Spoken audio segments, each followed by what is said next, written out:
righty, we are on camera. Okay. Today is February 22nd, 2021. We're at the Atlanta History Center. And my name is Joe Bruckner. I'm a volunteer at the Atlanta History Center. And with me today is Tony Hilliard, who's also a volunteer at the History Center, and Sue Verhoff, who's the Director of Oral History and Genealogy at the History Center. And we're honored to have with us today Ms. Leslie Spencer. Ms. Spencer is a veteran of the United States Navy. And when I say veteran, she's a 20-year veteran. And she served multiple assignments during the war in the Middle East. And we really appreciate you coming in today, and it's an honor to be able to be with you and to hear your story. This is all in connection with the Library of Congress Veterans History Project, and Ms. Spencer's story will be archived in the Library of Congress and the Atlanta History Center. Ms. Spencer, would you give us your full name, where and when you were born? My name is Leslie Elaine Spencer. I was born here in Atlanta, Georgia in January of 1966. Okay. And what city and state do you live in now? I currently live in Decatur, West Greater, okay. Georgia. All right, good. Tell us about your upbringing. Well, like I said, I was born in Atlanta. My parents were from Middle Georgia. Actually, they were both born in Hancock County. So I spent summers here in the city, and spent the time here in the city and summers down there, going back and forth. When I was young, my parents were divorced when I was young. So my mother and father both remarried, so I have brothers and sisters from second marriages. But yeah, basically on the west side of Atlanta, lived all over. The first address I can really remember living at was on Lucille Avenue over in the West End. I was probably about 3 years old when I remembered that, and then we just kind of moved around from time to time. My first school that I remember going to, public school anyways, would be Walter White Elementary over on the west side, and I went from Walter White to Grove Park, E.C. Clemens, which no longer exists, and graduated from Douglas High School in '84. Okay. And yeah, that's kind of my early upbringing, childhood, and a snapshot. Okay. Were any of your parents, your step-parents, or relatives, had they served in the military? My parents did not serve in the military. My stepfather was in the Marines, and he was a Vietnam vet.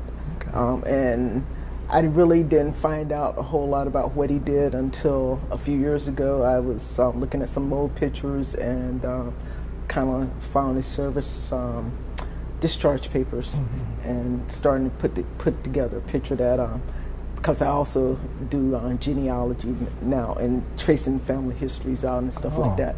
So my stepfather and members of his family served.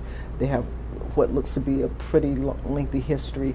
What I did find out when I was doing research is that some of my ancestors did serve, like in World War I, World War II, those type things, but nothing currently, like my mother's an only child, but from my grandmother's family, none of her brothers or sisters or anything like that served, but their uncles did in World War I, World War II.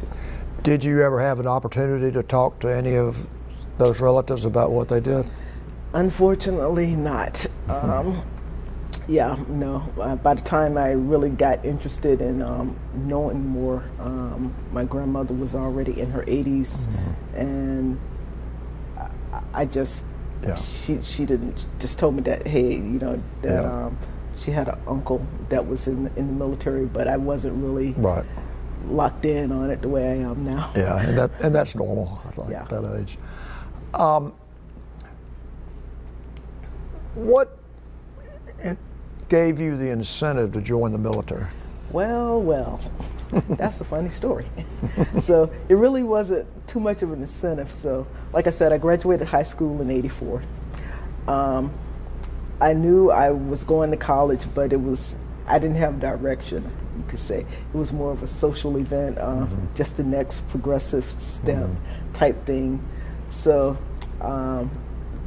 back in '84, Atlanta was a big party town, and I was enrolled in, it used to be DeKalb Community College at the time, and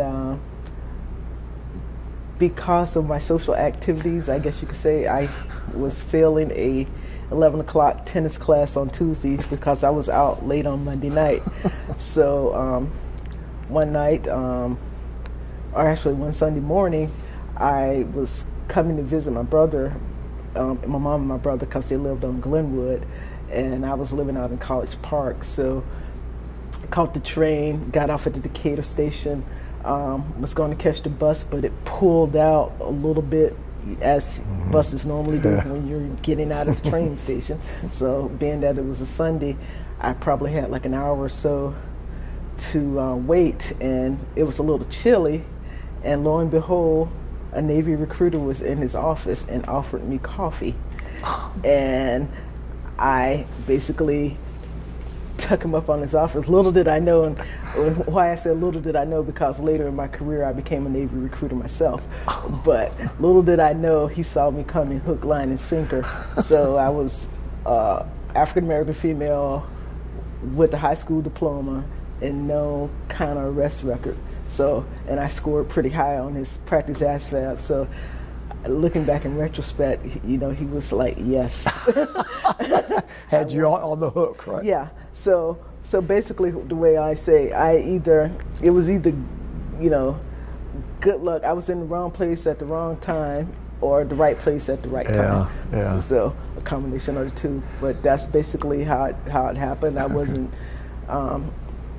My scholarly pursuits were more social and partying, and wasn't really doing anything, and kind of out of boredom. You need a change, and that was the change. I originally came in, scored high enough to get the air traffic control school. Actually scored high enough to be a nuke, but they told me I could not go into a nuclear program because at the time it was limited to males. So it was a male-driven field, so they weren't sending women to nuclear school. And another funny thing, they said I qualified to do anything other than nukes and clerical work, but yeah. But now that's what I do, is kind of clerical work for the state in a manner. That's an odd combination of things you couldn't do. Yeah. So I mean, I because I followed my dad around, like in the summers and stuff like that. He was like one of those shade tree mechanics, so I was always used to being around tools and doing those types of things, and I was tomboyish and all these type things, so I knew how to use tools. I knew the difference between a straight slide and a flathead screwdriver, and all these type things. So that was one of the things. But yep. So that's how I kind of came. That was my incentive for joining. Well, just change. I figured I would find some direction. After 4 years, I would get out and go work for AT&T, or actually Mont Bell at the time, or IBM, something like that. Because of the benefits you get with the military, and that was still good. And yeah, Eastern kind of shut down overnight, so I re-enlisted. Yeah. So that was basically it. That started the career. I never had any intention of staying in long term. Like I said, I came in as an air traffic controller, but unfortunately my partying habits and I'm not gonna say out of control, but I was introduced to Jim Beam and Jack Daniels. So being an air traffic controller, that didn't work out too well. So I got dropped from that school, which actually, like I said, happened to be one of the best things that happened to me. Because had I made it all the way through air traffic control school, I probably would have gotten out at the end of my tour, just because of the way that they work. They do a lot of shift type work, and I wasn't really into their crazy work hours. Once I actually got out into the fleet and saw what they were doing at each station, and they were just about the same way. Plus, the radar rooms are kept at about 54 degrees, and I couldn't take that. Yeah. That's not optimum for me. So yeah, that was the best thing that happened to me. I got dropped from training from air traffic control school, ended up at a squadron called VF43 in Virginia Beach, and they did the same type of training that the Top Gun squadron on the West Coast did. So all of our pilots were like senior level pilots, which is helpful because they're usually really relaxed, and you know they're not that stressed out about anything. But yeah, they were an aggressive squadron, so we flew a lot of multiple types of aircraft. So we flew A4s, T2s, which the pilots tuck you up in the air, and they killed the engines and learned how to restart the engines with a battery on a battery start. So so they taught you how to do that? No, I refused to go up with them because well, they offered. You know, I was a plane captain, so because I was on the enlisted side. Okay. So I was a plane captain, and you know, did all the movements, and you know, kind of looked over the aircraft when they came back. But yeah, one particular pilot, Jill Nelson Hata, she was the one that did it, and always was trying to get me to go up, and nah, I'm not going flying and intentionally kill engines to restart it in flight. No, thank you. So we flew those and the T2s, which it's an amazing aircraft for training. And our pilots also flew the Kafir F-21s, which is like an Israeli jet. They were owned by Israeli Air Service, but our pilots flew it. But Israelis contracted out to take care of the maintenance and stuff on that side, because those jets mimic MiGs, one of the MiG type jets. So it was one of those things. And then finally we started getting F-16s. We were one of 3 squadrons that flew F-16s because that's generally an Air Force aircraft. Okay. So what specifically were you doing? I mean, in the Navy, my first 4 years. My first 4 years, I was an undesignated airman because I got dropped from air traffic control school. Okay. So, as in the Navy, as an undesignated person, you don't really have a job. You just kind of get a chance to kind of see what everybody else is doing, and you can strike for a job, which is taking a test when exam times come, or if that particular job requires that you go through school to do it, you can petition or request to go to school, get a seat in the school as a fleet returning. What I ended up doing was striking for a job. The job I struck for was aircraft electrician. I got rated as an aircraft electrician. I picked up 3rd class or E4, excuse me, on the test. So I became an aircraft electrician, working on basically T2s. And that was, like I said, 4 years in Oceana, NAS Oceana, with the VF43. And when it came up time for orders for me, and actually when I was at 43, you know, I got to see a lot. I didn't understand like my part in the Navy in this particular squadron as a training squadron, but actually, like I said, what they were doing, they were training the fleet to fight.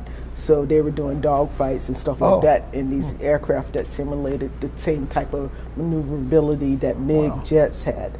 So, and this was kind of like at the end of the Cold War type thing. So you had a lot of, I don't want to say hype around that, but a lot of training and a lot of sensitivity around those type things, you know, of readiness, you know, that type of thing. So, yeah. So after I left 43, I got orders to VQ2 the first time on what they call an A3 billet. I was assigned to go work on A3 aircraft, which is another jet. And while I was down in school in Key West in the winter, while it was 80 degrees in Key West and 20 degrees in the rest of the United States, I was learning, doing a lot of snorkeling and stuff. But I was one of the last class. Actually, I think I was the last class to go through that training on the A3 because the Navy was decommissioning those planes. So it was more of a vacation than really training because the instructors, they knew that they were phasing them out, so there was no real need to train us. Then the squadron that was in Key West flying them didn't want students touching their planes, which I can understand. Yeah. So we did a lot of looking, but one thing that happened when I was down there in school, the first Gulf War kind of broke out, and it was basically like my birthday is in January, and woke up that morning and they were bombing, and there was a lot of uncertainty about what was going to happen to the people who had orders to VQ2, because I was under orders for VQ2. So we were concerned about them taking us out of school and sending us over to the desert and places like that. We just didn't know because we're at war. We had never been at war. We didn't expect to be at war, especially when I just re-enlisted, and it was just, a bunch of, I guess, concern for a while, and then finally they said, no, they're keeping us in school, let us finish it out, and then send us across the water. So I got to VQ2 in March, I think late March of 91. Now, before we move on, were you in different locations in each one of these assignments? Yeah. Like Key West? Key West was school. One. And, yeah, Key West was one. That was a school down in NAS Key West, that base. So that was a school, and then VQ2 is a squadron that does electronic reconnaissance, and it's one of the only forward deployed squadrons in the Navy, or was, and it was stationed in Rota, Spain. So I was stationed in Rota, Spain. Oh, yeah. That had to be a that was good experience. That was my what do they call it? Arduous sea duty. That's what they always said. Arduous sea duty. So,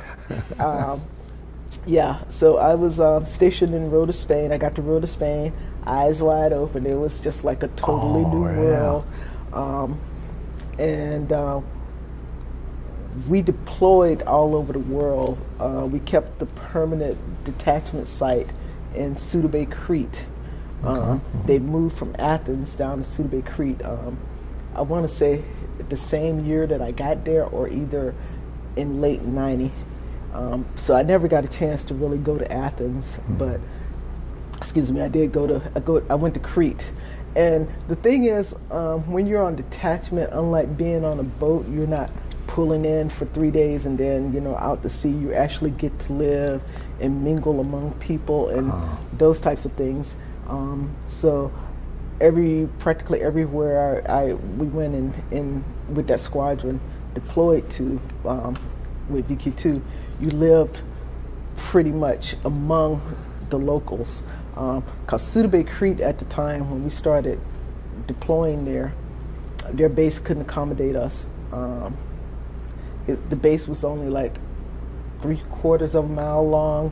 It shared a civilian airport with the military runway.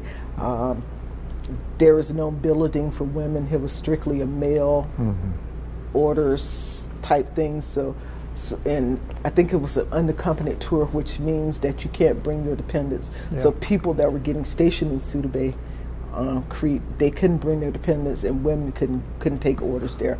But as a member of VQ2 that was just kind of deploying there, we were able to go there. Okay. So it was different. Our planes were so big we couldn't even fit them in the hangar, I remember, which presents a problem for maintenance.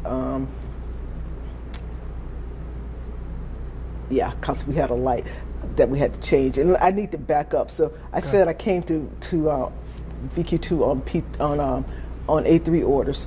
So when I got to VQ2 in Rota, Spain on A3 orders, because they were phasing out the A3, they didn't let us work on the A3. They switched us immediately over to the P3, which was their platform. Okay. And that's what we were flying. And those are the large planes that are too big to fit into the hangar. Oh. On top of the aircraft, there's a rotating beacon, which needs to be changed if the lights blow out. And you either have to have a large, what they call stand to do it, and you have to maneuver it to get it in there. Or normally when we were in Rota, you could pull the plane into the hangar, hook yourself to like a line that was running across the hangar, so that and harness yourself in so that you wouldn't, you know, fall off and stuff like that when you had to crawl out there. But none of that happened. And like I said, it would be challenging sometimes if it was too windy or rainy or late at night when you had to change these things. So you had to be pretty physically fit to do that, I would think. Yes, you had to be physically fit. You had to be, it's a lot of physical work sometimes. And again, before we move on, because it's really interesting hearing you talk about, number one, what you did, and number two, where you were. Yeah. I mean, you were getting a real education in the world. Yeah. Different people, different places, different cultures. Yeah, very culturally different. Loved it. Yeah. Can't say enough about it. But just the different people that you meet in the military are sometimes different from you. And I came in at a time where women were not in combative roles, and although VQ2 we did electronic reconnaissance, it was a reconnaissance squadron. We had what they call combat air crew, and they were just starting to integrate women into that platform. So some of the and a lot of female pilots, so we started to see some of the first coming through, and even on the maintenance side, we were some of the first women that were coming through to do aircraft maintenance. How were you treated by, say, some of the more senior guys that were used to the old days? Yeah, being young, dumb, and 20, coming into the Navy and not really, you know, I guess you have a sense of how the military works through all of these films. It's either like, I would say, what's the one with the guy with I love the smell of napalm in the morning. Oh yeah, that guy. It's either that or either like Gomer Pyle. So that's kind of your idea of what you have coming into the military. You don't necessarily know until you get there. And I didn't have anyone to talk to about, oh, it's like this is this, this is that. Yeah. So the way that I was treated, I could say in hindsight, yeah, I was abused. I was, yeah. And I knew at one point I was abused, but everybody else was being abused too. As far as, you know, hazing, that was a thing. So while I was when I first came in, and I told you I made rank and stuff like that, you know, it was nothing where guys would take like quarters and tack your crow on, and they did it to women and men, but is that right or is that wrong? You know, it goes along with that tradition thing. You know, you kind of suck it up and move on. I remember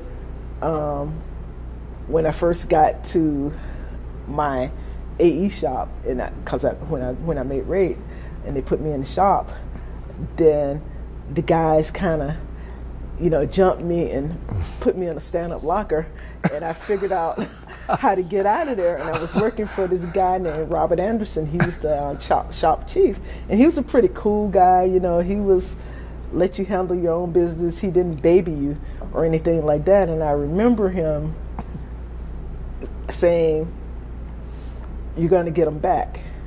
And I was kind of like, I don't know, because I really wasn't an assertive person. You know, I was kind of shy, kind of quiet, you know, all that kind of stuff.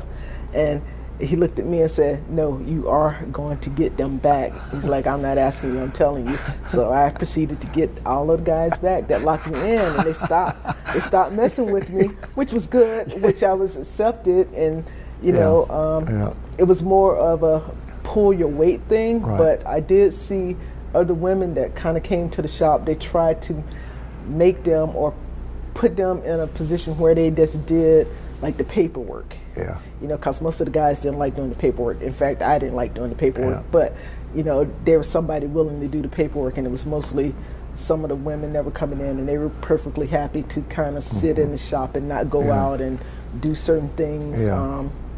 And it got to a point, you know, where the guys, if you're not pulling your weight, it can become bad for you. You know, you lose respect with them, and they don't help you when you actually need help. So I would say with me, that never happened. You know, I saw, you know, when I needed help, I carried my toolbox, I carried my parts, I did those things. So when I actually needed help with something, you know, the guys would come and do it. I usually didn't have to ask, you know. Right. So you had obviously gained their respect. Yes, I gained their respect. And another thing too, I remember one incident where there was a new guy. He was a little senior to me, but he checked into the shop, and he was one of those older kind of saltier sailors. And I came up to ask for some help, and he kind of went in on me like, "Oh, you just want to be a female and not do any of this and do all of that in camp." And I didn't hear the whole conversation, but I remember one of the more senior guys pulling him outside, going, "Hey, let me talk to you for a minute." And, you know, the look he gave me after that talk was like, yeah, I'm not messing with her. And I didn't have a problem with him helping me or anything like that. Once that happened. Good. So, yeah, so it's about gaining. For me back then, when I came in and got to new places with new people, it was about gaining respect. You know, everybody pulls their weight. Right. But also, you did see different abuses. You know, people just going in on people unnecessarily. Some of the stuff shouldn't have happened.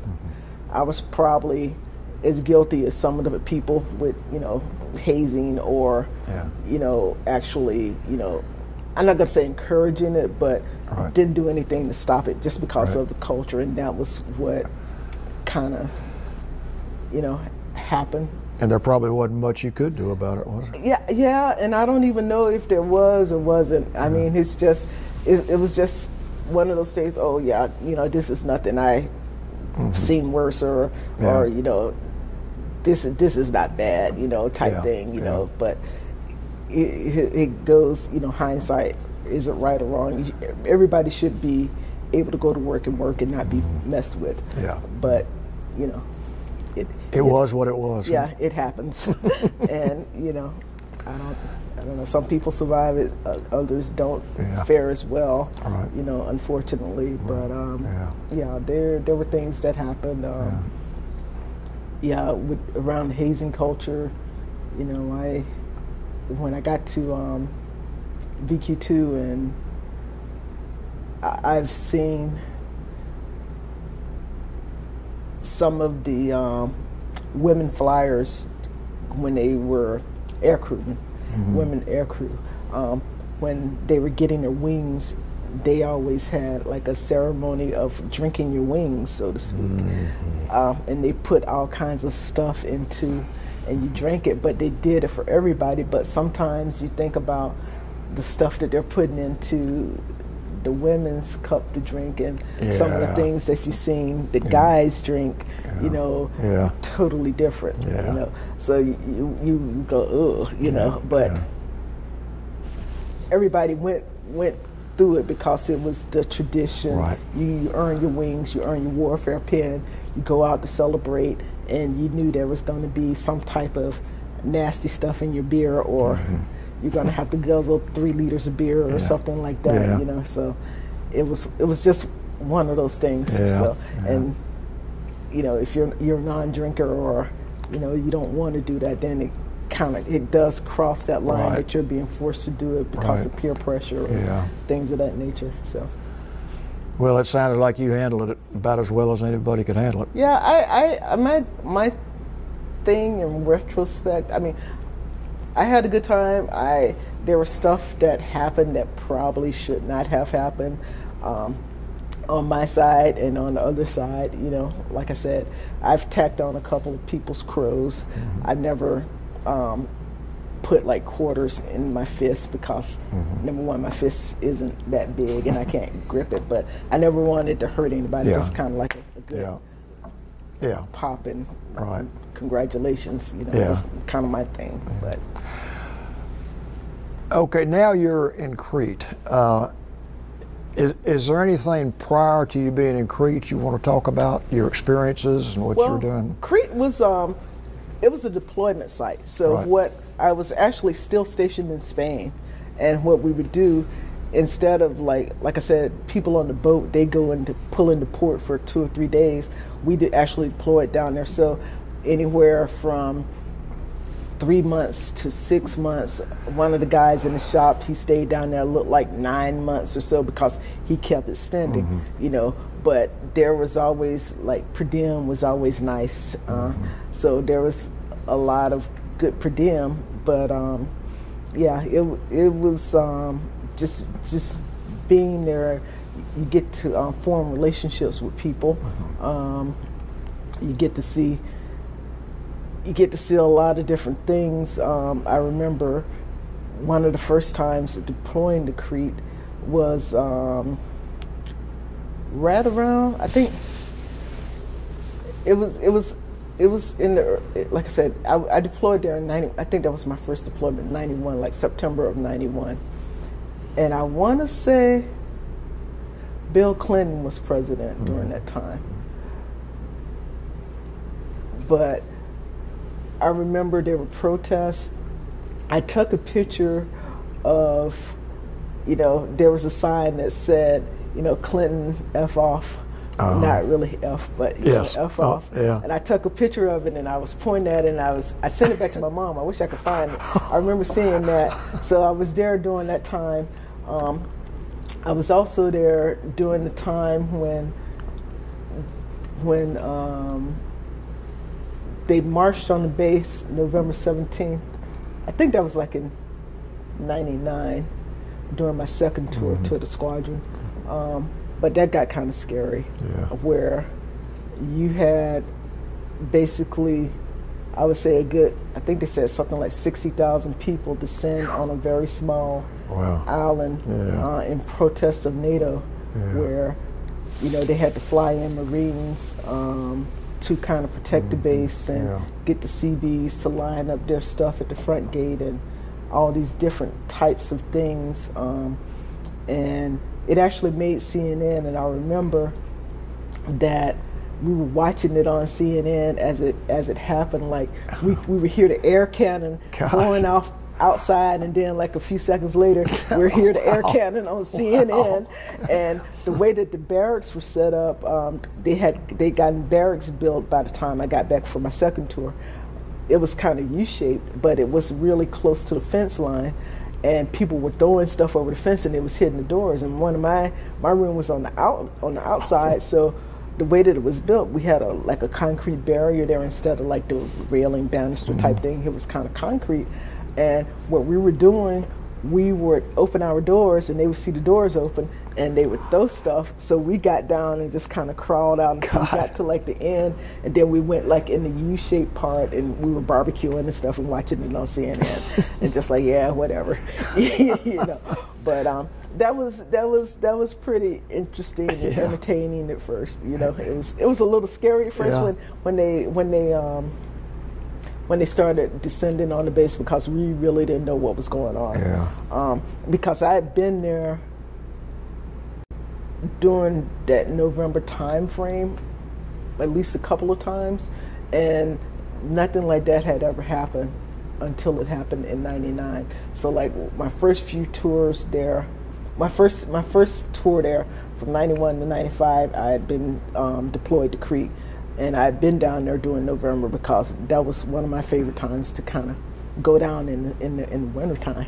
And I'll tell you why it was my favorite time to go in the wintertime. But, you know, when the protests would happen on November 17th, that's the local Greek terrorist group or the national terrorist group, kind of like ETA and all this other stuff.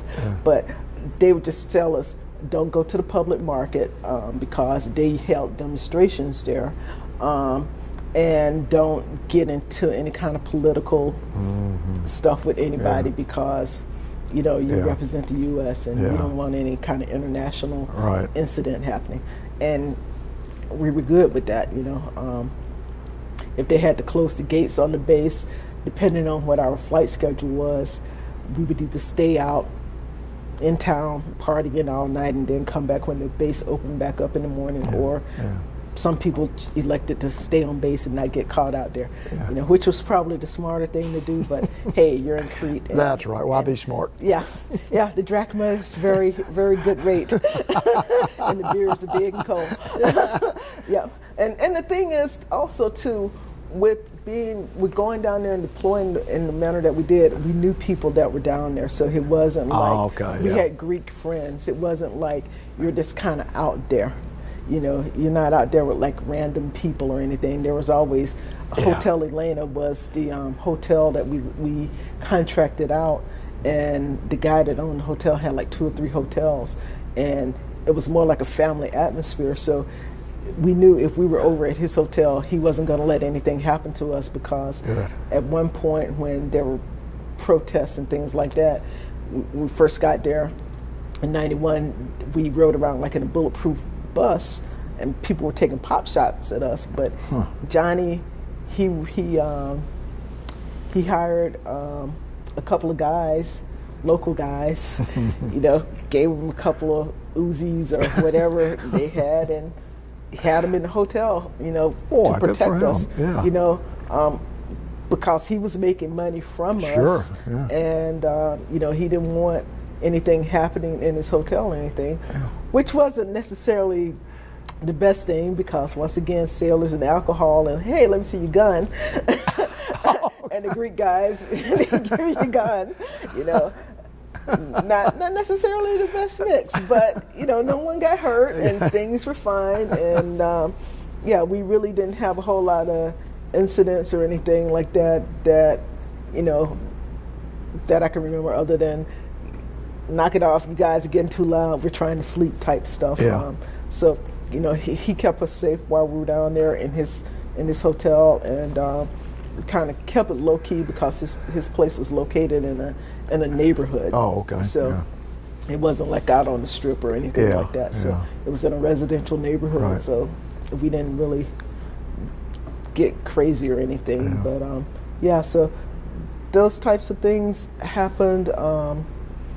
We were down just the deployment schedule. Yeah, we were down in there in times when things were getting kind of crazy with NATO and stuff like that, you know, different political cycles and things like that, and not necessarily being aware of everything that's going on in the world sometimes, because unless you're like in my situation, unless you have a clearance or something, you may not know all the pieces. You just know you're going down there, and then you may see CNN.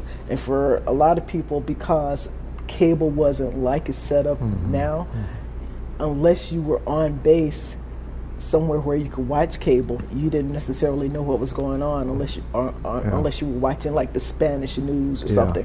And most times the Spanish news wasn't covering everything, or and the fact that it's in Spanish and you don't speak Spanish, you know, there's no real reason for you to get through it. So, you know, I remember a couple of times being deployed and wondering, well, why are we going down here? Why are we doing certain things?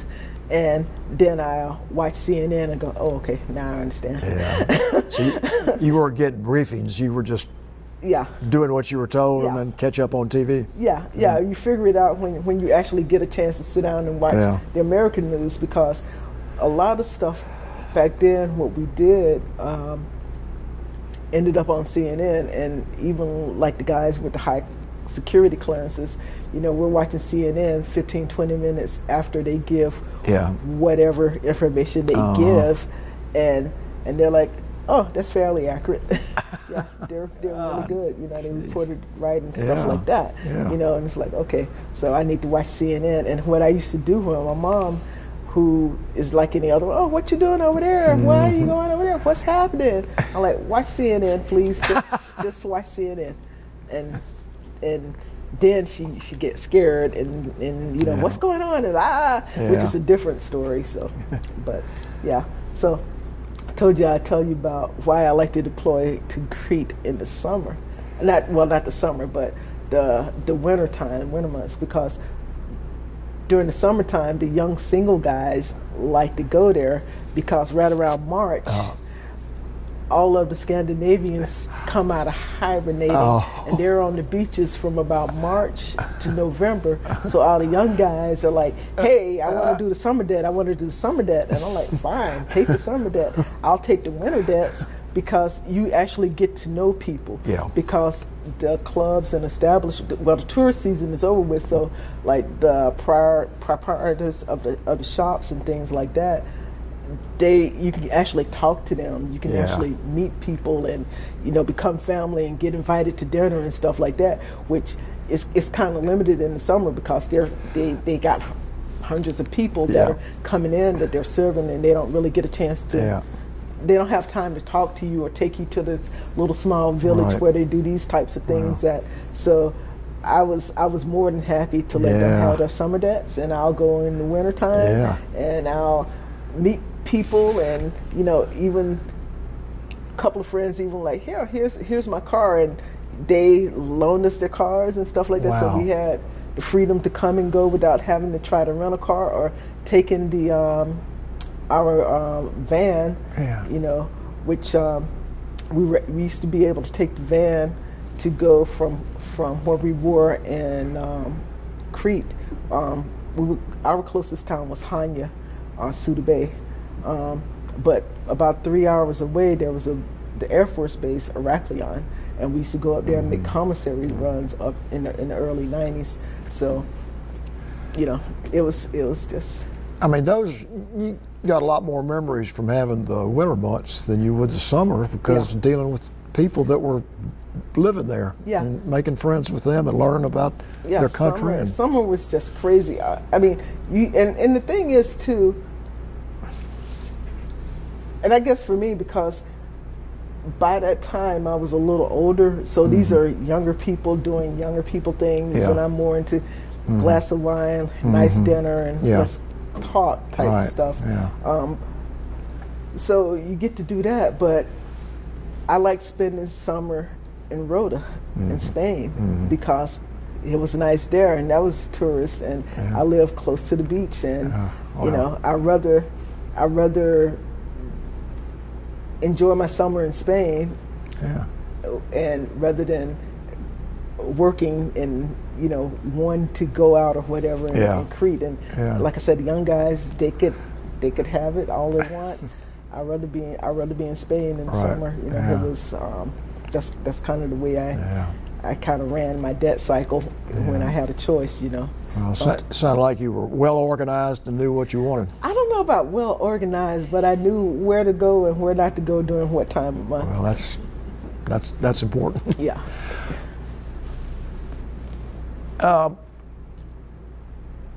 When did you leave that assignment, you know, Spain/Crete? Well, I left. About, you know. Well, I left. I'll tell you the exact day that I left Spain the first time. I left April 20th, 1995. Okay. That was the same day that Tim McVeigh blew up the mural building. I did not get the news when I left Spain. When I landed in Norfolk, there were all kinds of like military heightened awareness going on when I got to Norfolk to my next assignment, which was VC6, which was a drone squadron. So when I landed in Norfolk, the mural building had been blown up, and people were just kind of I don't want to say going crazy, but you know, there was heightened security awareness and all this other stuff, and I was like, what's going on? What it is? So I was clueless, and when I checked in to my new squadron, they were talking about it. I think that was a Friday when I got there, late Friday night. So I had to wait till like Monday morning to check in, and people were talking about it. So I didn't have any kind of like real news of it or whatever, you know. So that was my first time leaving Spain and going to Norfolk for a second time. That area, Virginia, Norfolk, Virginia Beach area for a second time. This time I was at Dam Neck at another training squadron, surprisingly, on Dam Neck base. Like I said, it was a drone squadron, which was pretty interesting. Command, we flew BQM74 drones, which you can configure for to look like different types of aircraft signatures and stuff like that. So an 8-foot drone had an electronic package on it that may be configured to look like a MiG-21 or something, to like the F-14s that it was kind of supposedly dogfighting. Now, when you say configured to look like, does that mean on radar or? Yes, on radar. Okay. Yes. Yeah. So the electronic package that they had, you know, you can put whatever code in there, and it would the F-14 radars would pick it up as, oh, we have a MiG here, and we have this type of aircraft to learn how to fight against, and what our pilots would do. Basically, they had like an Etch-a-Sketch type thing where they, you know, went into turns and flew a certain pattern for that, and the 14s would, you know, shoot them out the sky. Sometimes we did ships where we would pass by ships and they would pick it up on radar, and then they would try to blow it out the sky, that type of stuff. So, but it was basically, he had the engine was a real jet engine, but it weighed 42 pounds. So it's different types of things. And so you were on the cutting edge, because drones were really new then. Like that. So I did that. Continue on up to between then and 9/11. What you did between then and 9/11? So after I left VC6, I went back to Spain. I got back there October '98. So doing basically the same stuff I was doing, just a little bit more rank on my shoulder. But 9/11. What rank were you then? When I got back the second time, I was an E5. Okay. I'm sorry, go ahead. Second class, AE2.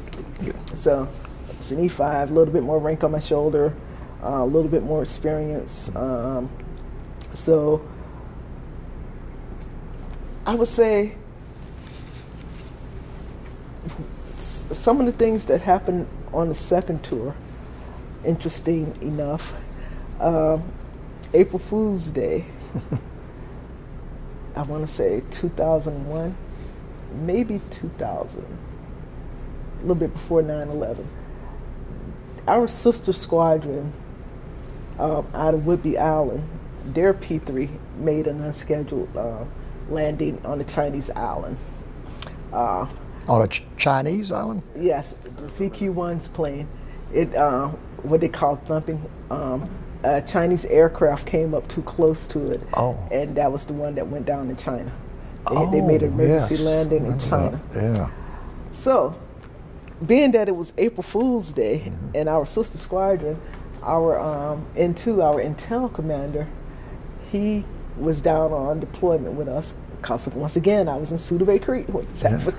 And it was April Fool's, and he came out to the little smoke pit where everybody was kind of sitting out, smoking and talking, and non-smokers sat out there too. So I'm not a smoker, but everybody kind of was sitting out there. And he's like,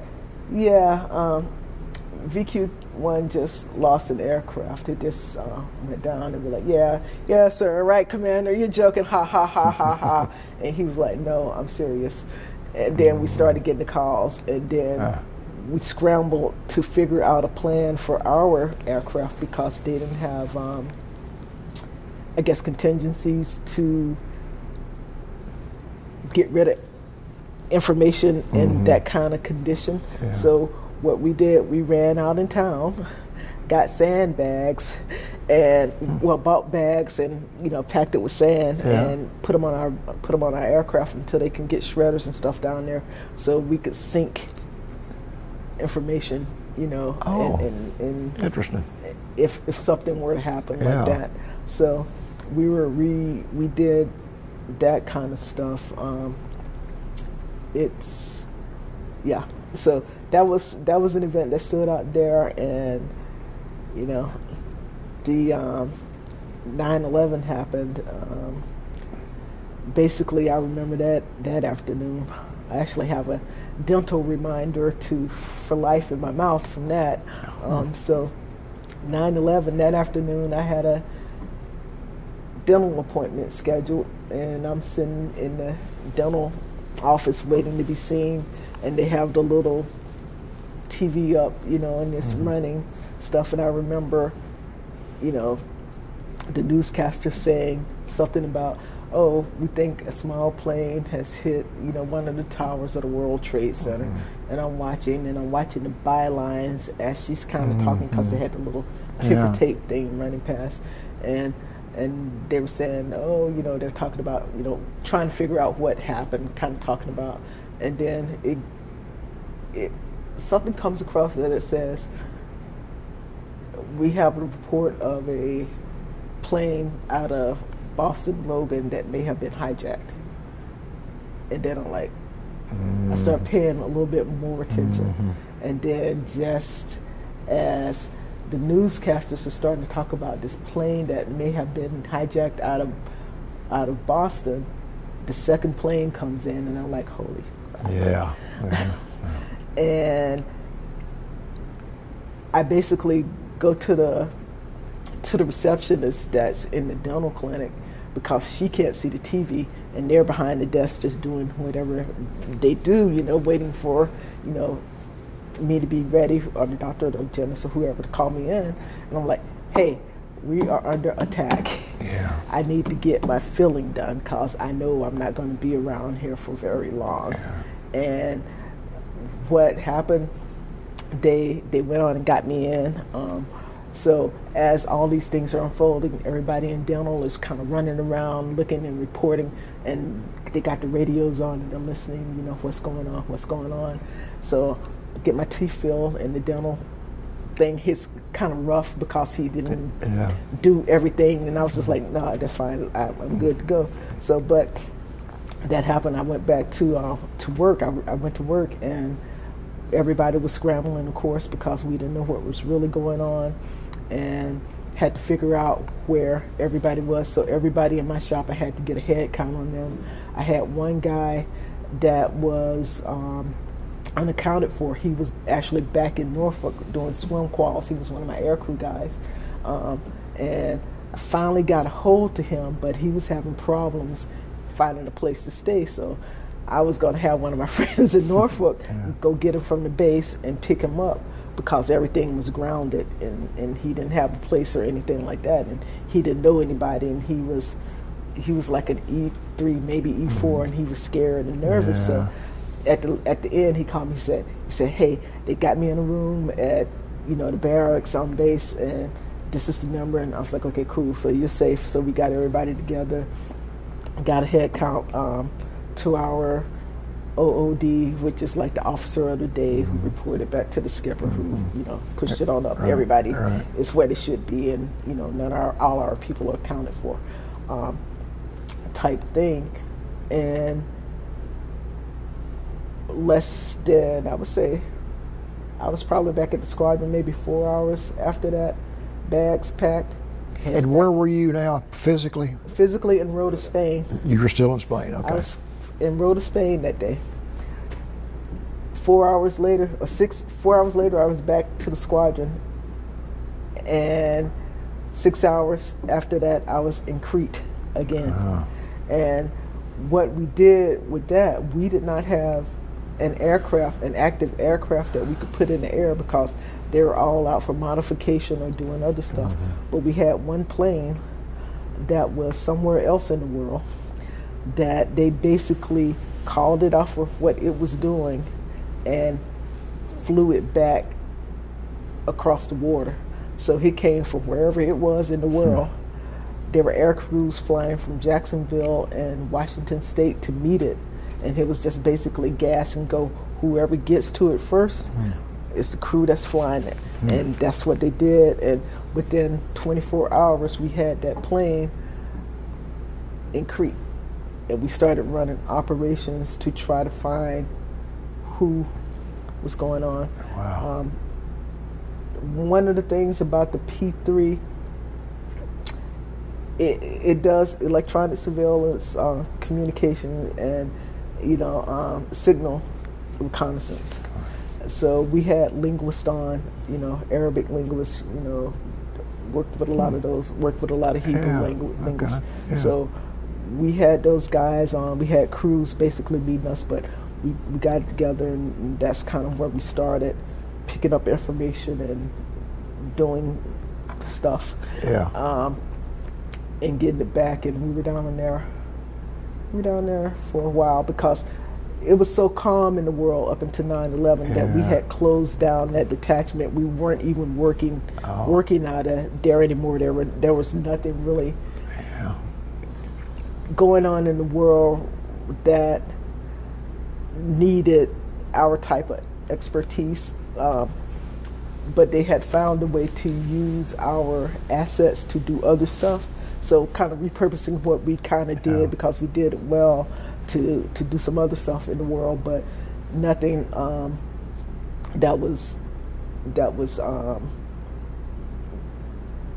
nothing was going on that we required us, like I said, having our Souda Bay detachment open, but we had to open it back up on 9/11. Okay. So. Well, that had to be quite an operation to do that. It was an operation. It was crazy. No one knew what was going on. We didn't know really what had happened because you're kind of operating in the dark to a certain point. You're actually in a part of the world where you have a lot of different things going on politically. The Eastern Med. So you're dealing with people that you may not know who are your friend, who's not, those types of things. So, it got, as they say, it got real quick, Yeah, talk about that period between then and, of course, Desert Storm and where you were and what you were doing and the experiences. I did just the more or less aircraft maintenance, but wherever our squadron needed to deploy, if it was your time up to go there, that's where you went. Okay. I know we were during the time of, I would say the Persian Gulf and like the early 90s, we did like the Balkans and that kind of stuff. That was one of the, and I don't even know all of the campaigns that I've been involved in. I know some because it actually made it to my service record. But I know just being involved like with the Balkans, that was I guess the first really, after the Persian Gulf, because we kind of missed that because that was such a short time span. But going into the Balkans was interesting because we actually you see the refugees that are coming into Greece at the time, and how that kind of affected them. We also, another interesting thing that happened while I was there, I forgot about that, but we were on track. When our aircraft was on track when the F-16 went down in the Balkans, and it was actually one of our guys that found him. AE-2 Martin Glasscock actually found him, was able to pick up his beacon, and was able to keep track of him until I think the Marines were able to get in there. I forget the guy's name, but I remember that night because we had launched the aircraft out and it came back like like almost an hour or so later after we launched it. And what normally happens is you launch an aircraft, you wait 2 hours after it's gone, and then you're done until it comes back. You're done up until a few hours before it comes back. And they were supposed to go like on a 6 or 8 hour mission. So when it comes back, we're like, what the hell's going on? You know, because it didn't declare an emergency or anything. You know, there's no engine trouble or anything like that. And if there was engine trouble or some types of emergency, they couldn't land in Crete again. They would have to have diverted to Italy. But they landed, and they were saying, you know, plane went down, we're turning this into a search and rescue mission rather than what they were normally supposed to do. And we were able to find this guy. So, but that was early on. And, you know, one of the things I always said, like being part of VQ2, was job satisfaction, because I could actually see where my job fit in and what it was doing. A lot of times you're in the military, it's just a bunch of hurry up and wait, or you're doing this particular type of thing, but you don't know how you really fit into it sometimes. And just about every time when I was with that squadron, when I turned on CNN, I knew what and why I was there doing something. You were making a difference. Yeah, exactly. So that was something that I actually liked and didn't necessarily see at some of the other job assignments that I had been with. You know, my first command, young, dumb, and have no idea what's going on. I'm in the military, ooh, you know, whatever. I'm not a lifer. I'm getting out after 4 years and whatever, man, you know. So you didn't really see that. And yeah, when I got to the queue, I started seeing the bigger picture. And even with the drone squadron, you know, you see the bigger picture. And especially when you hear like guys coming back off the crew once they land, talking about they hear the missiles being shot and fired up on them, and they're hoping that the guy in the F-14 or F-18 can pull the trigger fast enough, or the missile, you know, blow the missile out of the sky before it gets to them. Especially, you know, a lot of guys come back like they go on the flight, they're tan, they come back paper white. So that was always kind of funny to see. It was funny to laugh about because nothing happened, but they're coming back shaking like, wow, you know. Because at one point we were in Turkey in 2002 in the doing the northern fly zone, and that was. Talk about that. Well, 2002 northern fly zone, we were like I said, up in Turkey, patrolling that. I actually had a good time in Turkey because we were there for 4 months. Got to go out and meet Turkish people. Wow. Got to go hang out and see some great sights and stuff like that. That was good. One thing that happened while we were there was the threat of chemical attacks. So we went with what we call our body bags, so like a big old parachute bag full of chemical gear, that type of stuff, where you actually have to, you got your gas mask, you got your containers, and all these different types of things. Excuse me, I think there was like a threat of mustard gas. I remember taking an exam with my injector on my desk, you know, and the person that was proctoring my test was sitting there like, hurry up. Wow. You know, with their mask, you know, on the table, but, you know, trying to get stuff done. Were you in Ankara or what? I was in a place called Incirlik, which is right outside of Adana. Okay. Which is like in southern, kind of southwestern Turkey. Okay. Not too far, probably about 3 hours from the Syrian border. Didn't know it at the time. We tried to find Syria when we had like 3 or 4 days off, but unfortunately we don't read or speak Turkish, so we went the wrong way. Instead of going one way, we went another way and ended up in this tiny little cool vacation spot called immersing, and got to have some fun down there. But yeah, that's it. So we, you know, you got to see some interesting things, meet interesting people. Yeah. You know, I remember early on in my career, and I didn't know how significant this was until later, and I actually started thinking about it. But when out doing my first tour with VQ2 in the early 90s, of course, Colin Powell flew down to re-enlist people, and it was during our day off, and they made us come back, you know, and we were kind of bitching and complaining about, you know, because we had worked like, what, 2 weeks, 3 weeks straight. And it was like the first time we had like significant time off to do something. And you want us to come in for a dog and pony show. And yeah, so we got to meet him and shake hands, and I got a picture, you know, shaking hand, meet and greet. So, you know, and as I grew older and thought about it and looked back on my career, reflected back on my career, you know, I think a lot of my time in the military had been spent while he was in the military or joint chiefs, you know, which is pretty significant. And just having that piece of history just to meet and greet him. Meet him, me with my little crow on and in uniform, you know, I'm there. So, you know, those types of things. I bet you've got a picture framed, don't you? Yeah, my mom has it. I'm not that. She gets to brag on you. Yeah, she gets to brag. I don't really brag on me that much because, like I said, I don't.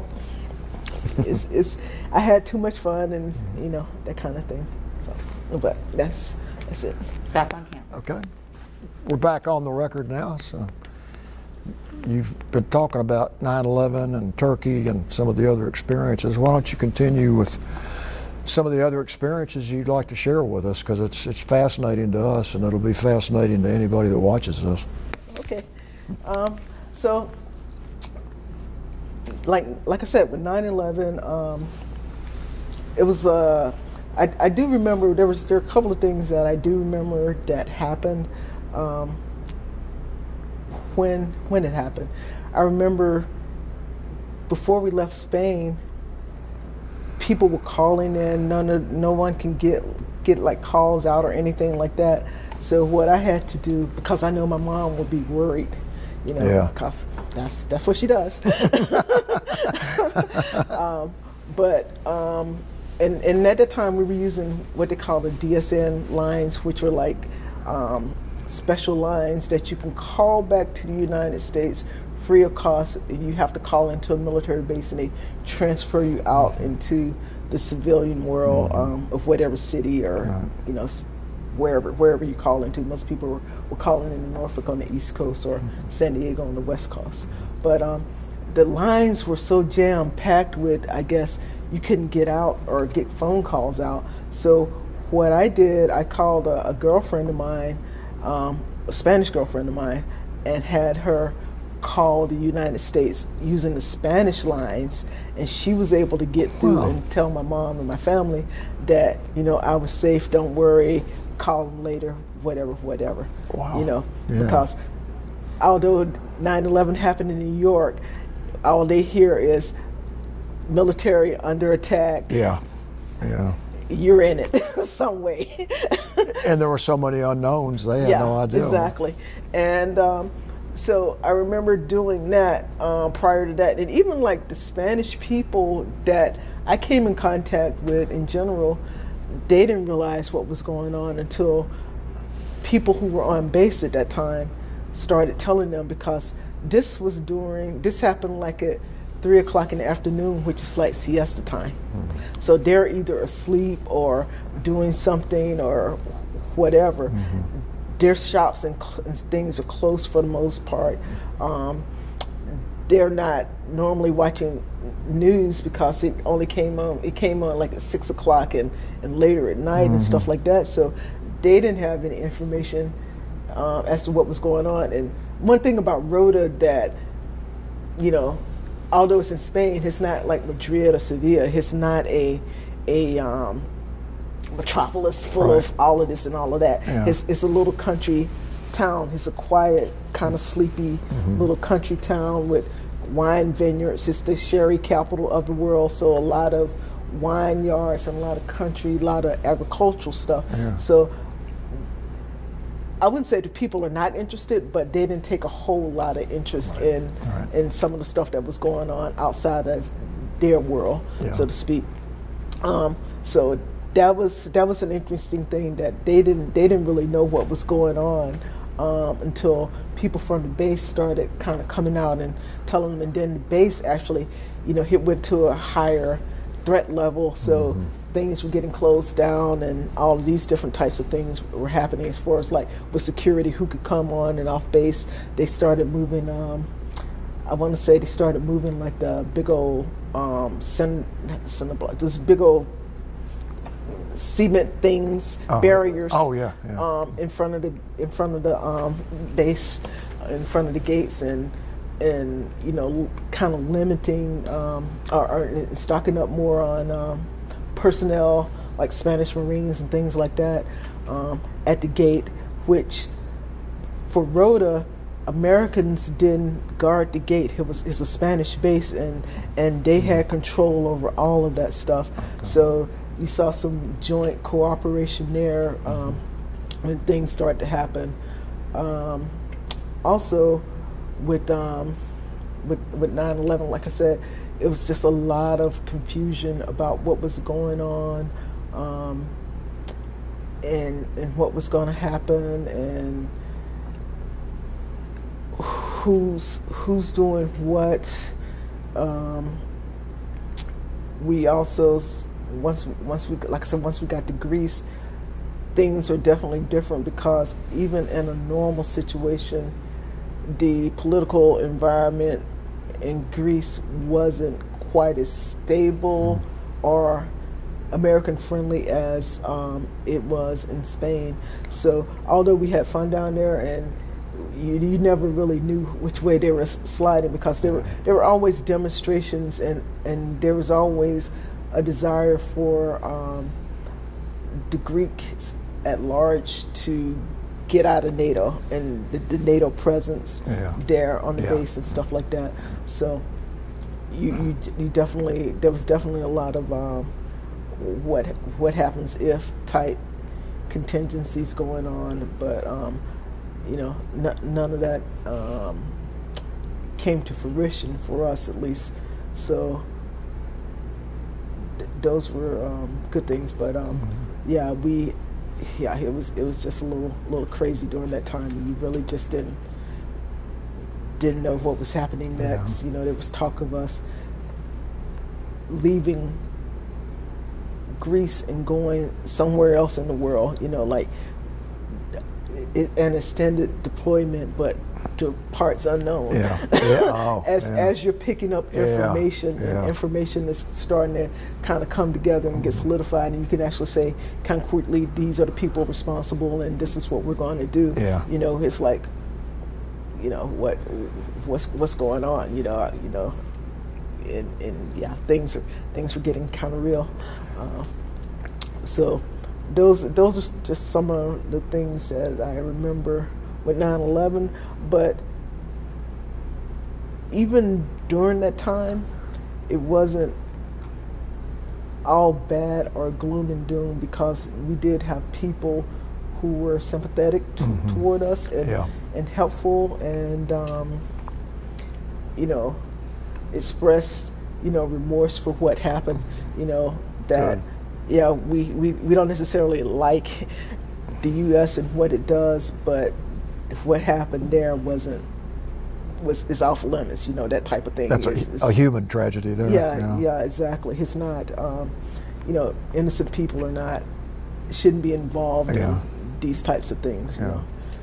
Military targets, you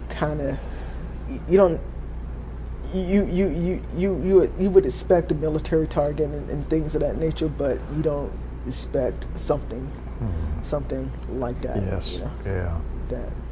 So, but Well, moving on from the 9/11 period, once things Well, they still haven't calmed down, but once they calm down a little bit, talk about, I know you served until 2006. Talk a little bit about what you did in those last 5-6 years. Yeah, so after I left Spain, crying and screaming on October 28th, 2003, because my friends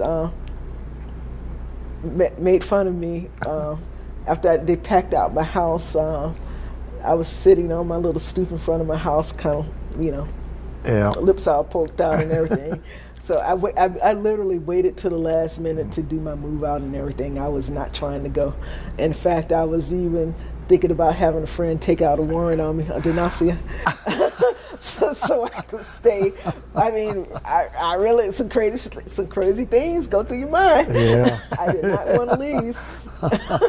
But you were leaving because they were reassigning you somewhere else? Yeah, I had gotten orders back actually to Atlanta as a recruiter. Oh, so I spent my last few years in the Navy as a Navy recruiter here in Atlanta, putting people in the Navy, and that was it. Recruiting duty is so different from regular military duty because you're kind of acting as your own person.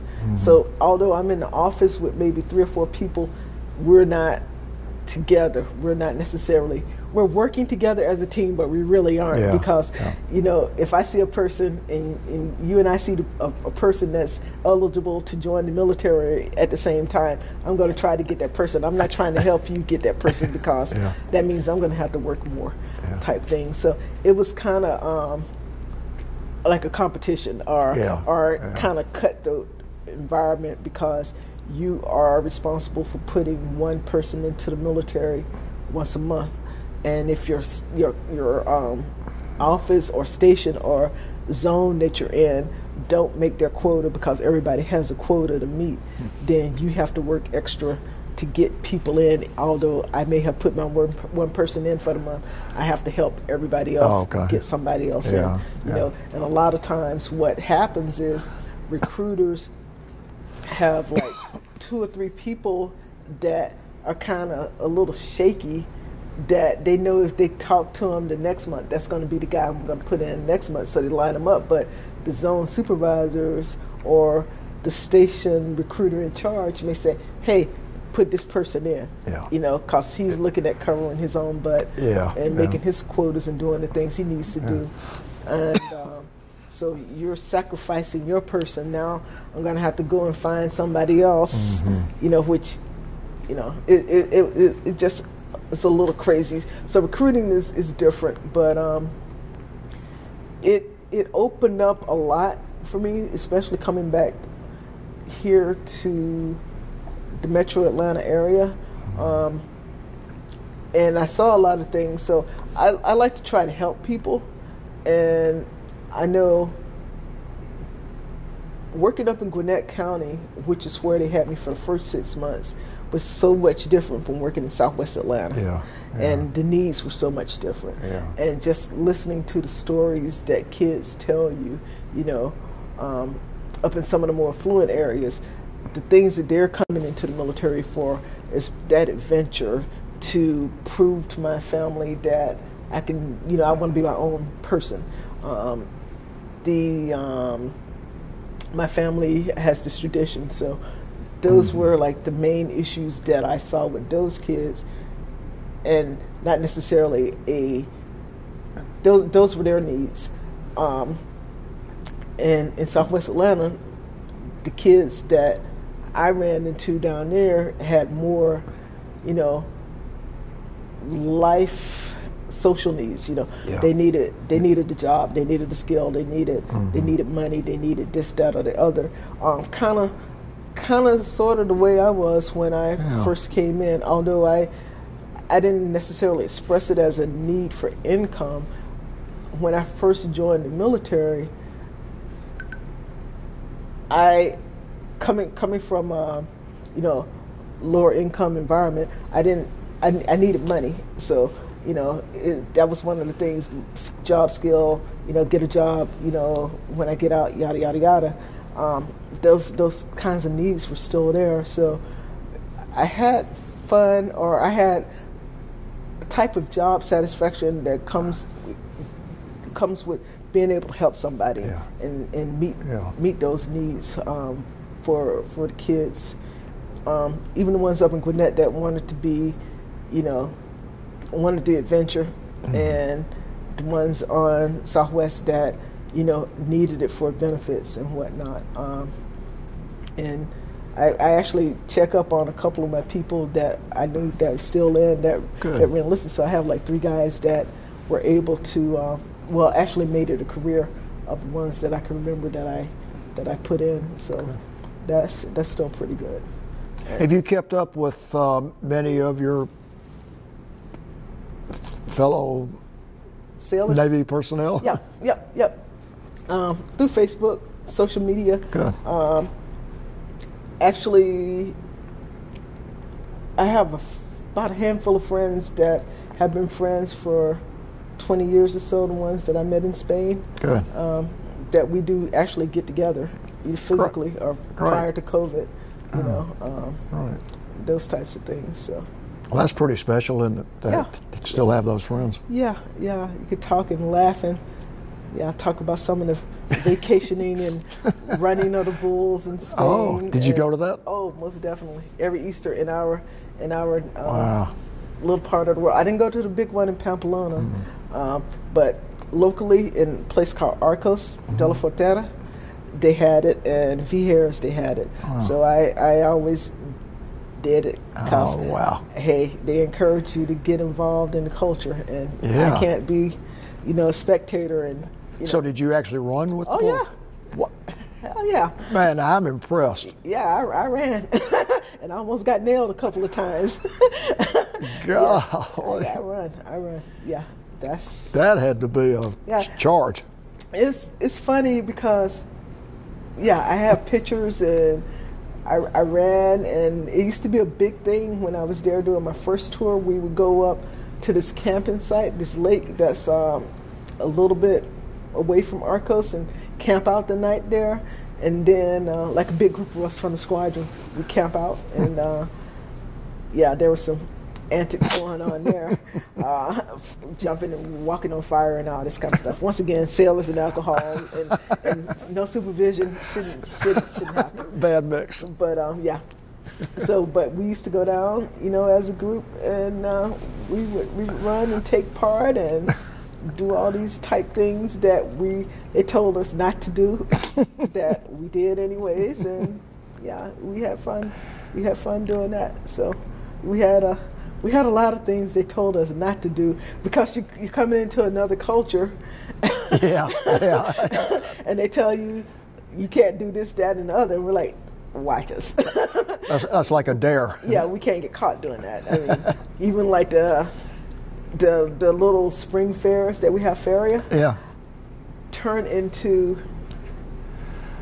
craziness because as I tried to explain to my friends, they don't really have or that I could see, safety regulations. So those little bitty kiddie rides become terrifying because the guy that's operating the thing is he's either doing shots of muscatel or something, or there's a missing screw or something wherever, or that little gravity thing that flips you, he's really trying to flip you out of it, all of these type things. So it becomes dangerous. There was one ride that I used to like to go on when the fair came around, was called a prison, and what it was, they put you in a cage and they swing you around, and you basically had to hold on to the bars or whatever, so you get these people in here just going like ping pong balls, because if you let go of the bars and you fall or something, you're just bouncing up against the cell. I mean, but I used to like that one. So, but that was always fun. But there was a lot of things they told us we should not be participating in, and I think they started to clamp down on people because people really were getting hurt, but I knew guys that used to ride motorcycles, and when the motorcycles came through in February in Spain, they would ride with them. They had the big motorcycle Grand Prix. They would go up to the Circuito de Jerez, and they would race motorcycles, big bikes like the 750s. Wow. So you could do things. I think when I first got to Rota, there was an actual like a motocross track on the base, and they had to. I think they closed that down because people were wrecking either their bikes or I knew one guy took his Jeep back there and totaled it. They were guys. They used to have a tackle football team. They suspended that because people were getting hurt. What else? Yeah, there were a lot of different things that you don't necessarily find over here. Yeah. Well, in the States that you find, you know, in other countries, and just dealing with the culture or being in the culture, you know, you blend into the population, and you're able to really, you know, absorb or, you know, become part of the culture and understand and appreciate it more, especially for, I think, some of the more traditional things that you don't get to see. You get to experience. I mean, and actually, whoa, I forgot to tell you this. So, like, when I first got to Rota in '91, right? So, coming from the South and getting to Rota around Semana Santa, which is Holy Week, right? Oh, and if you've never seen Holy Week, you're out in the streets. And so I'm out in the streets during Holy Week, didn't have a clue about Semana Santa, and I see a guy walk past me with a hood on. And being from the South, hair stands up on the back of my neck, because the first thing I'm thinking, Ku Klux Klan. I'm like, what the hell? And hell wasn't really what I was thinking. And I'm like, and then there's like one guy walks past me, and then like a couple of more, and I'm like, what? And I start looking around, and I noticed that they're not really paying attention to me. They're just walking past, but they're getting ready to start the processions. So that was my first experience with Holy Week. I was saying some unholy things. Yeah, I bet you were. I was like, what in the, you know? But that was my experience, and some of those cultural barriers that you break through, and you see, and you get to appreciate. You know, being 20 years living in the South, white guy in the hood says one thing to me, but going over to Spain and seeing it, it's something totally different. They're not in that mindset, and you know, that was some stuff I laugh about, because I still have Spanish friends, and I laugh about that kind of stuff with them. But yeah, so that kind of thing, and yeah, just you just get to do certain things that are. Well, don't you just appreciate it every day that you got to do those things and learn about the world and other people? And yeah, I definitely do. I mean, I would totally encourage anybody that has the opportunity, if not with the military and after COVID, you know, take a trip. You know, if you can get outside the borders of the U.S., go. And I don't mean to places like Jamaica or Puerto Rico, you know, or Canada, although I'm sure those places are very nice. But their culture is so very similar to ours that you don't necessarily appreciate what you're seeing. You don't appreciate the little festivals where people are actually making wine. When I was in Greece, like I said, going to Souda Bay, you get to know families. The guy that owned Hotel Elena, his father, you know, used to make what they called, he made ouzo, homemade ouzo. And even when I wasn't down in Greece, they would send me some back. But he took me to the festival where his father was making this, and I used to drink ouzo until I was trying to burn fire logs one time, and I said, "Oh, let me throw some of this on," and it lit right up. And I was like, "Yeah, I don't need to put this in my body." So I stopped drinking ouzo, but I appreciate, you know, the culture and the process and why it's important for them to make it and do those types of things. I remember crazy things you shouldn't do, but some of my other experiences in Crete. I remember me and a friend, and we're going biking one day, and we actually were going to a monastery. The monastery, we were in Crete, we were going to this monastery, and it was closed. And we ran into some friends, because it was our day off, that we worked with, and we followed them. And this one guy named Tucker White, he's like, oh yeah, I know this other like gorge down here, just follow us. And we followed him. We ended up running into the Greek bridge expert. He was down there like excavating a bridge right near this cave, and he didn't speak English. He was an older guy. He didn't speak English. His guide or assistant spoke a little bit of broken English, but they were down there, you know, kind of excavating and dating and doing all these things. And we talked to him a little bit. We didn't go on down the trail to the gorge, but what we ended up doing, because there was a cave there, and this was one of the stupidest things I ever done in my life. We went into that cave using flashes from a camera. One of the guys we were with smoked, so he had his lighter, but we didn't have a rope or anything. But we ended up in the back of this cave. I think we looked it up, and it was called the Cave of St. John, where like on a yearly basis people come there and they leave like little trinkets and things like that. But we didn't know anything about this cave. No one in the squadron knew where we were. The only people in the world that knew where we were this Greek bridge excavator and his guide. And if they had left and anything happened to us, like I said, we didn't have any lights. We weren't prepared for this. Me and my friend, we were out for just a bicycle ride, and we ran into the guys. You know, we didn't have any food, we didn't have any water. The cave didn't have like a rope or anything to guide us out. We were trying to come out. We were like, I think we came this way. I don't know. And you know, then it's dark in there because we didn't, like, once again, the lighter that one guy had ran out of fluid. I mean, just the whole nine thing. And I remember picking up like a little stone or something that I fell and threw it into like this dark abyss, and we never heard it hit. I mean, truly stupid thing, stupidest thing in my life I have ever done. So you just got lucky getting out. We got lucky getting out, and we cursed the guy that took us in there, because he said, oh yeah, you know, I've been in here before. And then when we actually found out, he had never been all the way to the back. Jeez, you know, and he didn't know anything about what he was doing or we were doing. And I was like, man, when I get out of here, I'm gonna beat your ass. I wouldn't blame you. Yeah.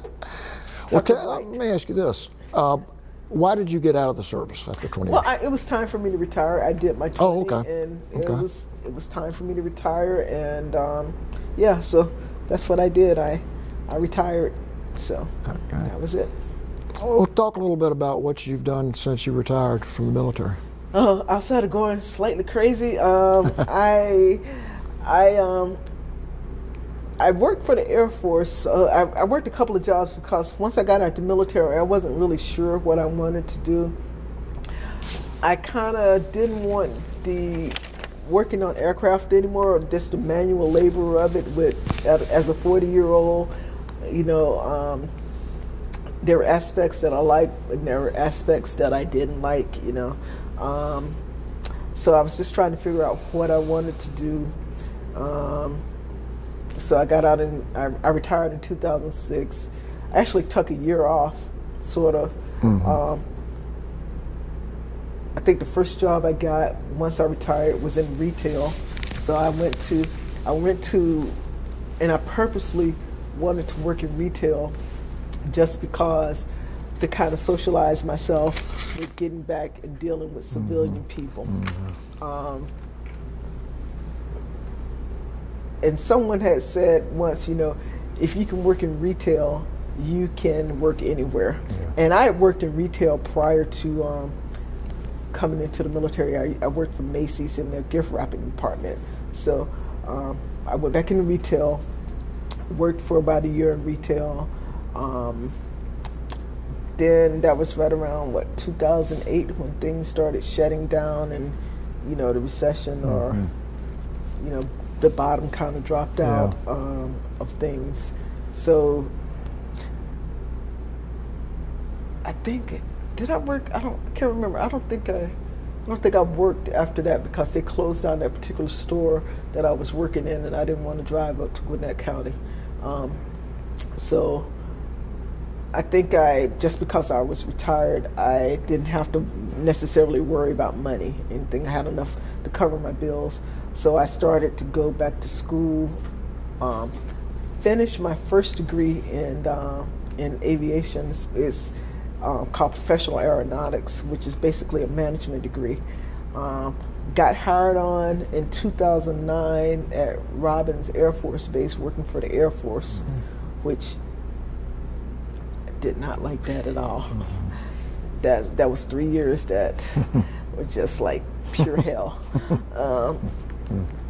And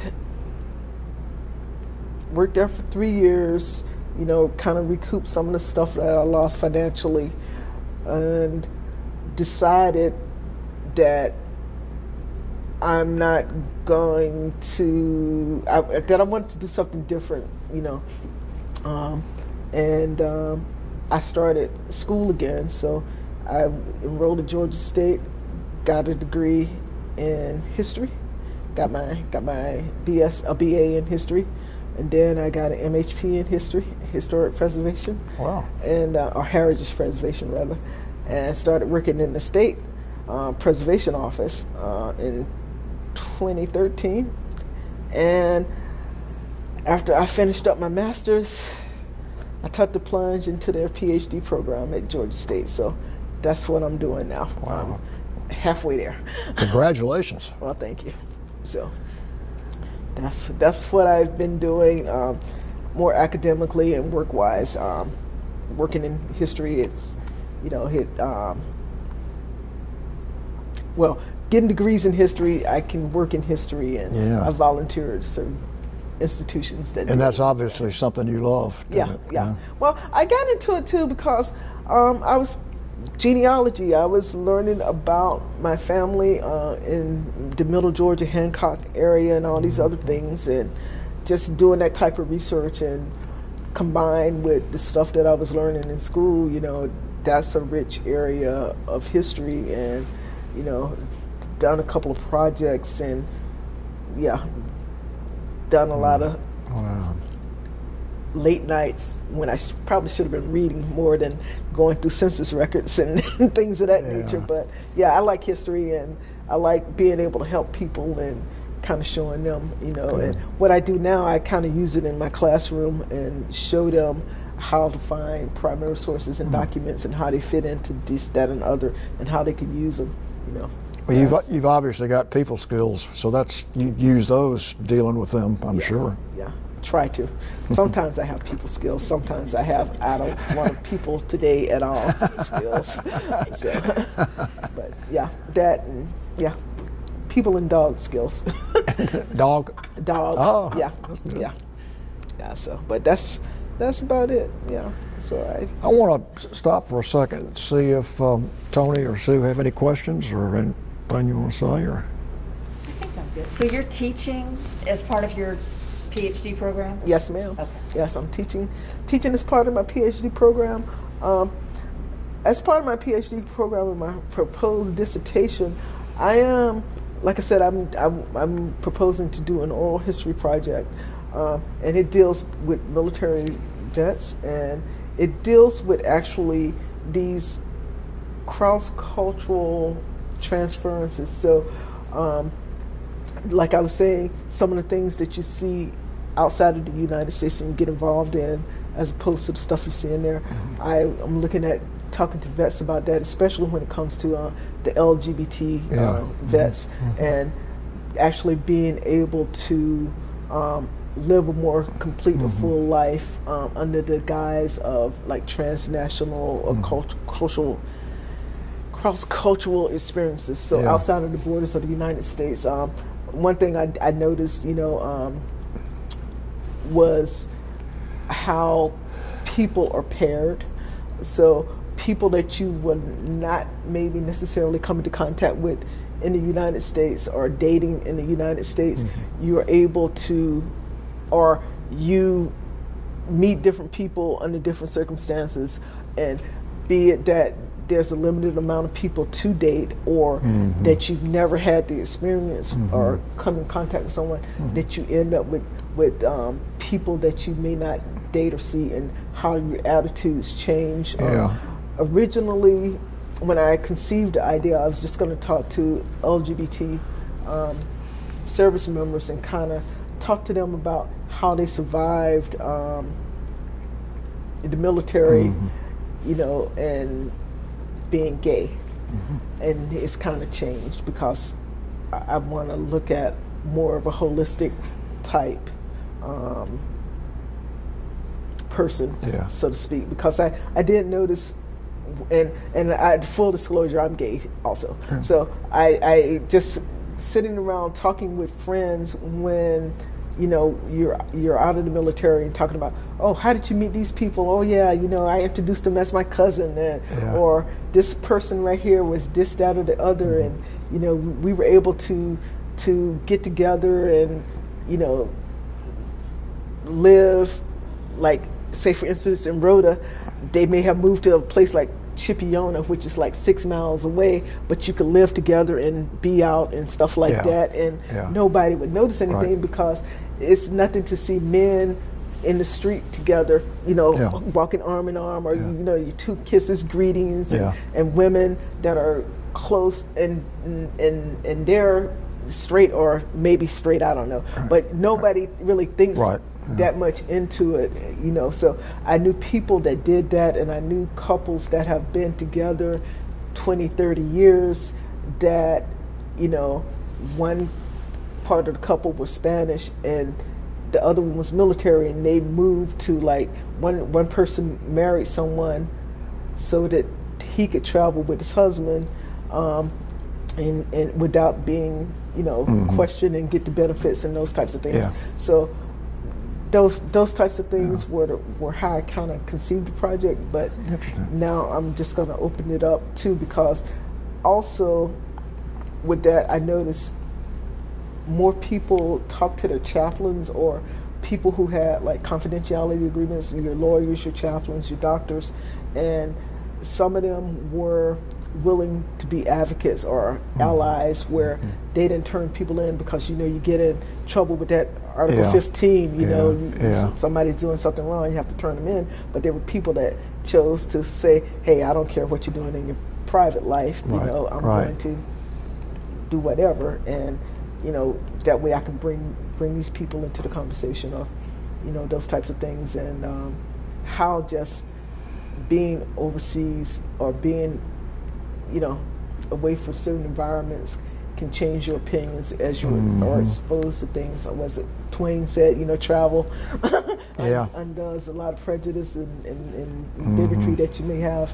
So just being able to live and work among people in an environment that's not necessarily, well, that isn't that we have in the borders, and, you know. It's amazing how travel changes the stereotypes that you have about things, and you get exposed to other people and other cultures. Yes, it most definitely does. I mean, you find that you have more in common with people than you have than their differences. I mean, one of the things that happened to me when I'm going back to Crete again in the early 90s, and after the breakup of, you know, the Soviet Union, I met people from the Russian Navy, because the town that was about an hour's drive away from Hanya, they had like posters of Lenin and the sickle and all of these things. So in a socialist country, you see these things,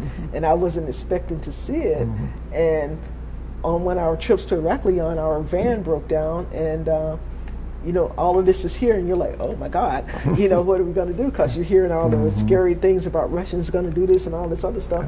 And, you know, that happened, and one night we were out, and the Russian Navy was in town, and we were all in the same bar, and we were all drinking and pouring and trading each other's Swatch watches and stuff like that. I mean, and and the ones that spoke English, you know, were just trying to talk to you, and then you meet certain people from certain places. They're actually trying to get information from you, but you just keep telling them, I'm just a cook. I just make spaghetti. You know, I don't know anything. You know, you don't necessarily lie to them that much.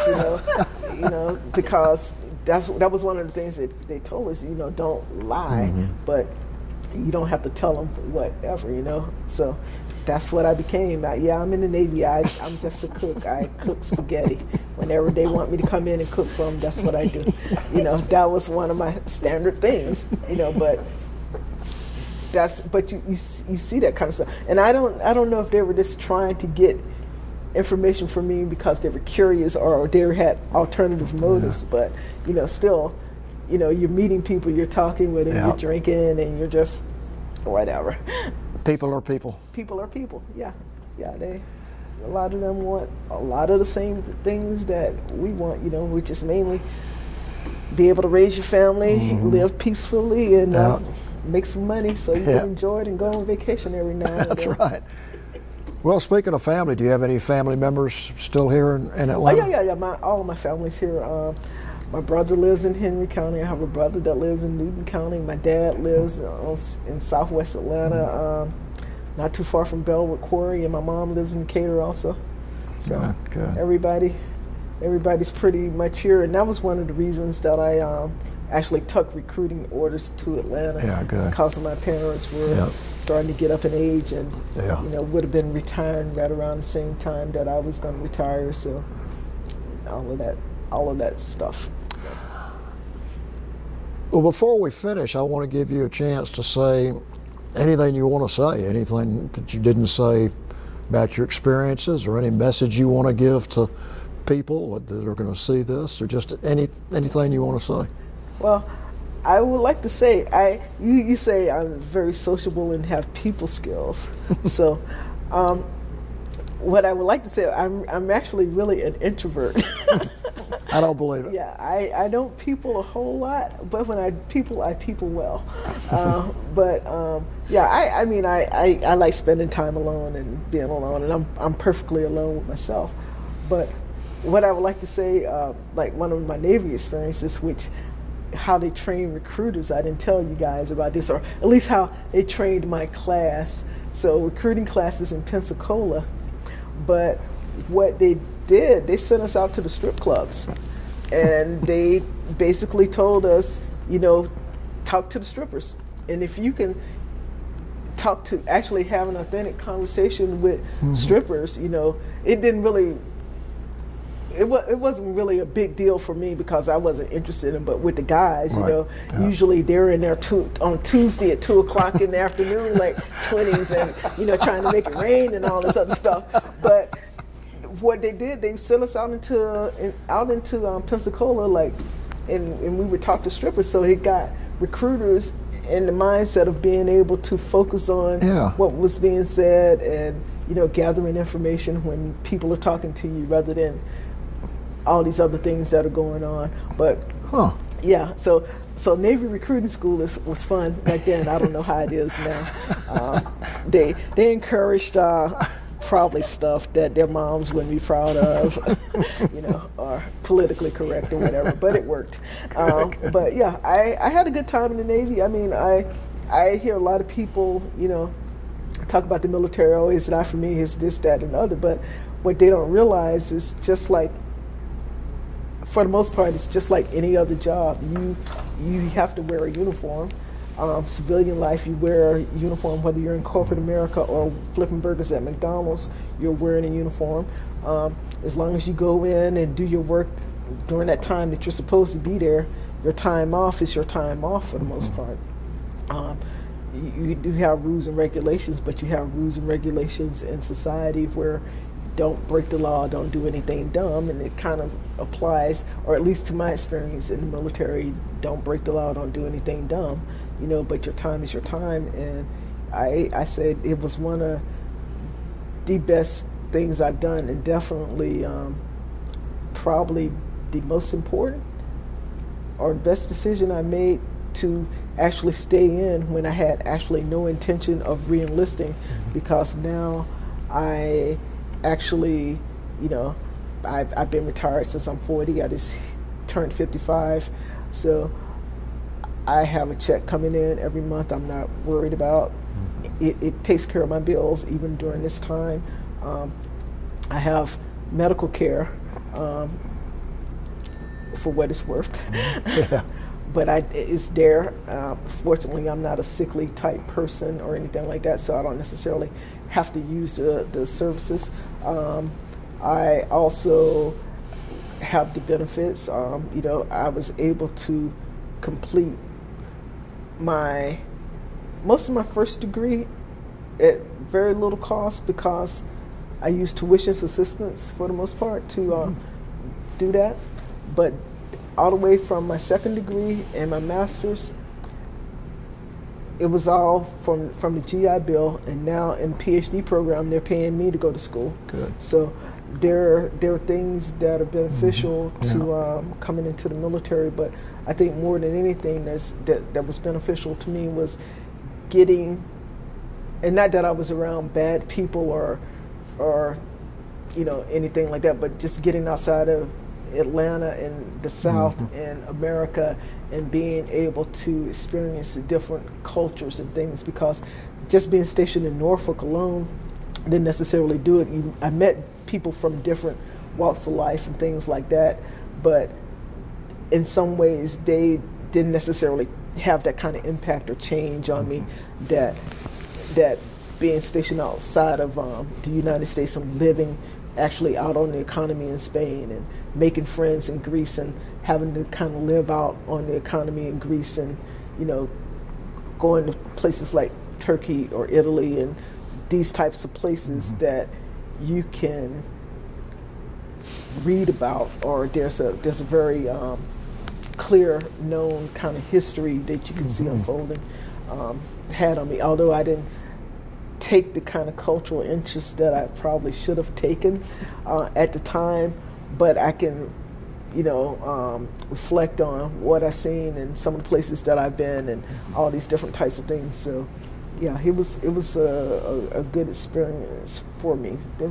were a couple of rough spots, which you always are going to run into, you know, working in the same type of industry for 20 years or so, but you know, you're overall, I think I'm the better for it. So, well, I can't tell you how much, number one, we appreciate you coming in here, but number two, how fascinating your story is. And we were talking about it when you stepped out for a minute. I mean, you obviously were a hard worker, and you're still a hard worker. I mean, you're obviously smart because of what you did in the military. I mean, those are not easy jobs.